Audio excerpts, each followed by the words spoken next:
দেখো বন্ধু, এখন আমরা চলে এসেছি পাটুলি সত্যজিৎ রায় পার্কে।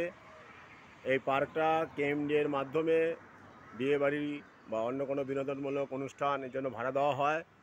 সেটা যারা বুক করবে, যাদবপুরে যে অফিস আছে সেই অফিসে গিয়ে বুক করতে পারো। দেখো সুন্দর করে সাজানো চলছে, একটা অনুষ্ঠান আছে আজকে।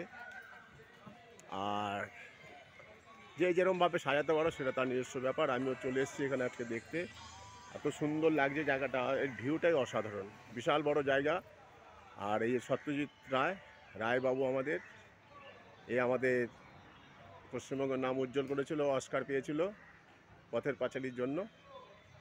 তার নামেই এই পার্কটার নাম সত্যজিৎ রায় পার্ক। বিশাল এরিয়া দেখো।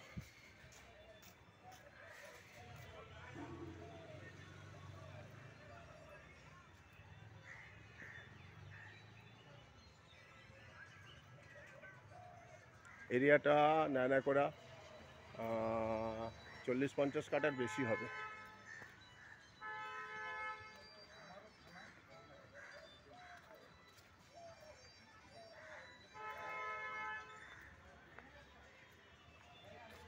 খুব সুন্দর। তোমাদের যাদের লাগবে অনুষ্ঠানের জন্য এখানে যোগাযোগ করতে পারো। যাদবপুরে কেএমডি এর অফিস আছে, সেখানে গিয়েও যোগাযোগ করলে এই পার্কটা বুক করতে পারবে। চলো দেখতে থাকো। আর যদি ভালো লাগে আমাদের এই সত্যজিৎ রায় পার্ক, তা প্লিজ লাইক শেয়ার কমেন্টস করে সবার পাশে থেকো।